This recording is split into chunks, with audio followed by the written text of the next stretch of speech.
Head on over to Anime Express for exclusive anime merch and use code DAFFY10 at checkout for 10% off your next purchase. Thank you to Anime Express for sponsoring this video.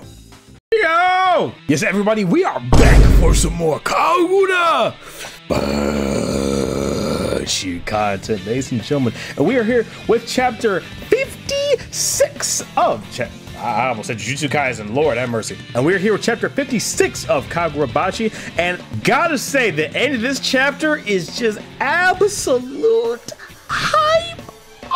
I'm about to blow. But we gotta breeze through some of the nitty-gritty in order to get to said hype. You know what I mean? I'm absolutely loving the Sword Bearer assassination arc, man. And I'm very curious to see what next chapter is going to be showdown-wise between certain people. But let me slow my roll real quick. As usual, before we get too deep into the video, please make sure you guys leave a like and subscribe. We are on our way to 50,000 subscribers, and I would love to have you around. You seem very nice. You look, you give good hugs. You smell nice.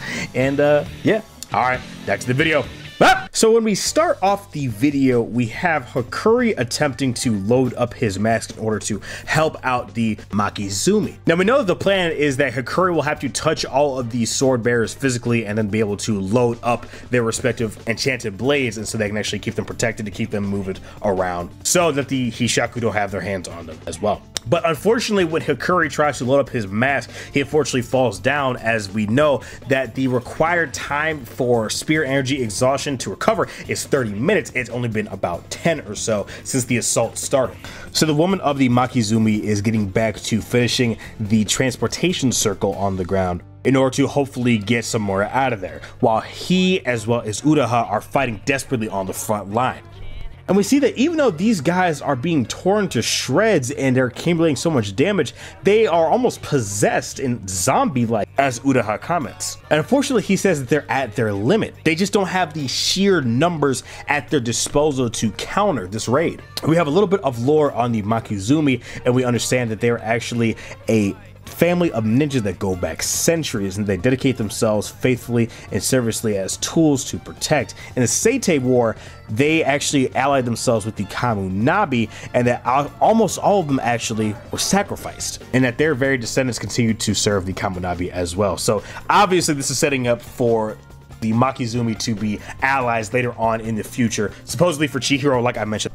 And the woman says once more that their tools protect their master. And with this small flashback that we get, we actually have some fantastic characterization of Samura. Now, it's funny because we've only had Samura for about 6 to 7 chapters or so, and people love him, including myself. Hokazono knows how to get you to be emotionally invested in a character quick and effortlessly, with all these different quirks that some of these characters have.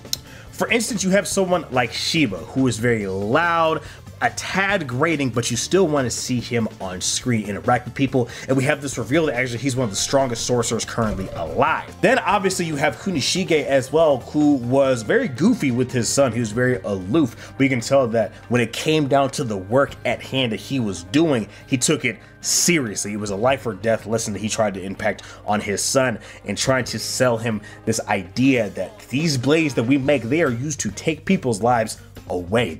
We are fundamentally doing a bad thing for a good cause. Look at Sojo, look at Kiora. All these different things that make you care about these characters so quickly.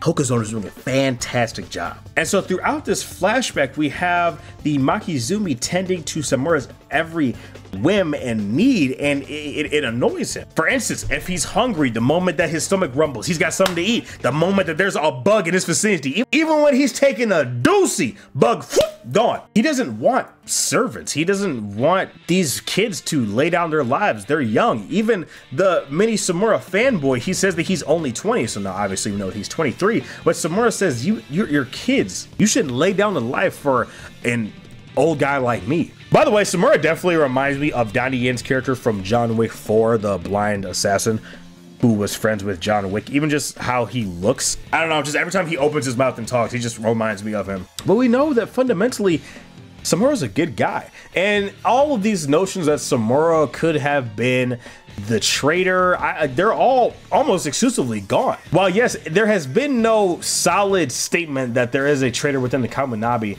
it has been heavily implied. Look at Kunishige's home being infiltrated by the Hishaku. No one knew where that was at except them. And the Hishaku, every time they move, it's like they almost have inside information and the locations of these sword bearers. So obviously they have some information on the inside. Some people think it's Azami. I don't necessarily know if that's true. We don't have enough time with Azami yet, so I wouldn't be surprised, but I would need some more time. So hopefully in the next destination, maybe with Hiyuki and Topka and Azami or Shiba joining up and protecting some of the other sword bearers, we can see something like that with Azami, but I don't know. Like, we don't even know what his sorcery does as well, so we'll see. At the end of this flashback, Samura says, if we're gonna live at the temple together, we're gonna impose on each other. So none of this, we're just tools and all this. You have lives to live. You are people too. So we know that because of Samura's religious beliefs, he takes life very, very seriously. It's why he believes he's going to hell when he kills anyone. Fantastic characterization for our boy Samura here, man.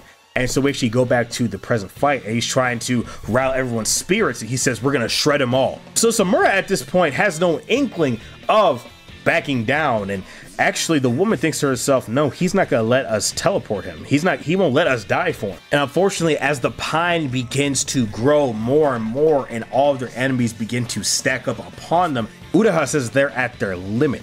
And then the narrator steps in and says, with his senses overwhelmed by the noise and smoke, the only guiding light for Samura that is available is bloodlust. And I love the art for what quote unquote bloodlust looks like. It's this very sharp, almost tingling sensation, like a sharp pain that is visualized. I love how that looks. And we actually see on the next page that Uraha baits Samura into the transportation circle by focusing his bloodlust on Samura. Obviously, we know he didn't want to kill him, but he was able to conjure up a feeling of wanting to kill him. I have no idea. There are some theories I've been seeing that Uraha could be the traitor, but I doubt it considering that Hishaku were trying to kill him. So it wouldn't really make sense. But Uraha and Samura end up transported outside of the temple, and Samura wants to get back in there. He doesn't want to let these young kids die. But Uraha stops him and says, we're taking a current going down the cliff. It's about to get dark and we can escape into the darkness. It's the only victory they can reap in exchange for their lives. Do you really think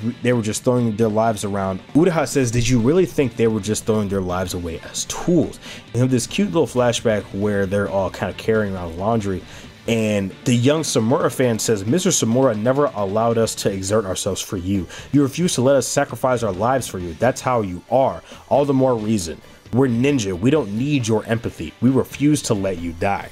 And honestly, man, it looked pretty bleak for these boys, man. I mean, I thought they was about to get cooked. Another baddie dead in Kagurabachi. I would have been sad. And Uraha tells Samura, as bearers of the Enchanted Blades, our lives are gravely consequential. And on the ground, we actually see a black liquid begin to leak once again from Hikari's head. And as the Makuzami are getting overrun once again, we have Samura shouting, saying, shut up. I don't need a lecture. What I need is, and as he is talking, Hikari grabs his hand.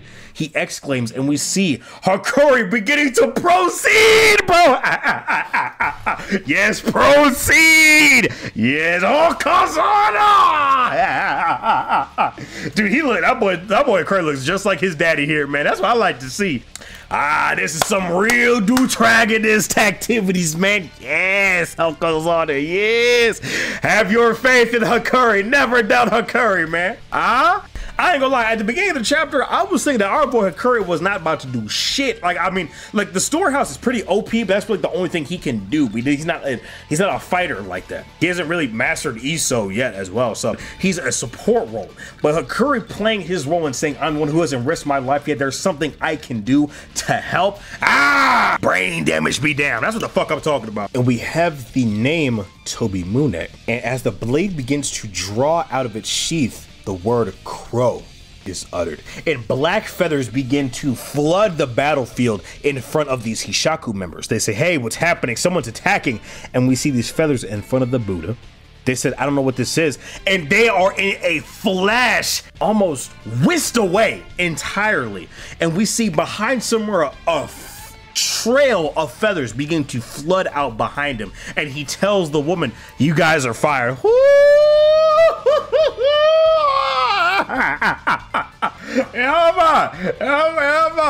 And so if you guys don't know, Hokazono had a one-shot. It was Roku no Meya, I believe is what it was called. And the main character of that had this exact same ability. So I'm glad that Hokazono is actually taking some inspiration, it's not information, it's literally just his past work and implementing it into the modern day here.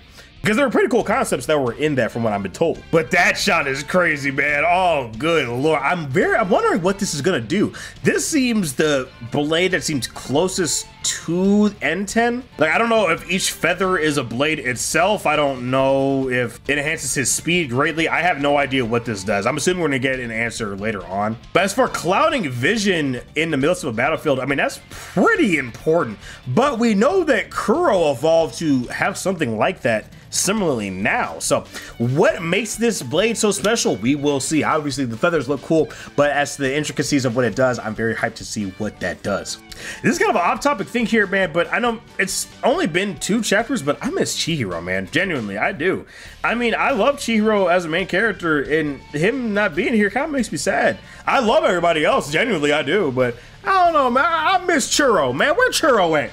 But what will this mean for Hishaku? I have no idea. Because if the pine is all that Hishaku can do, he's probably finished, but I highly doubt that's the only thing he can do. That would be very underwhelming. I mean, just like some senjutsu from Naruto, some wood style. I don't give a fuck, man. That doesn't pique my interest. You know what I mean? So we will see. But fantastic chapter of Kagurabachi once again here, man. Hokazono needs a break. I definitely think Hokazono needs a break. Somebody has mentioned the fact that Hishaku has like the same 3 panels showing his face over and over again. I think some of that is just being sparing with your use of effort, especially with how intense this battle is. I mean, like, everything else looks great, but I definitely think that Hokazono needs a break because, I mean, he had a color page on this chapter as well, and he just had a color page a couple weeks ago, and he doesn't really take a break except for like holidays and stuff like that in Japan. So I don't know. I mean, with New Year's coming up, I'm assuming there's gonna be another 2 to 3 week break. I'm thinking he's probably gonna try to hold out till then, but I mean, really, dude, I mean, his work ethic is crazy. So was the author from Sakamoto Days. I've been told that author for Sakamoto Days does not take breaks like that at all. So I don't know. We will see. But let me know what you guys think of this chapter of Kagurabachi and our boy Samura. Do you guys think that our boy Samura has a chance against Hishaku? Do you guys think that Samura might be cooked? How you guys feeling about our boy Hakuri, man? Let me know what you guys think down in the comments below. Anyway, guys, Speed Boy Daffy, thank you guys so much for joining me on this video. Please make sure you leave a like and subscribe. And I will see you all in the next episode. Make sure to take care of yourselves, guys, and have a good one. Peace.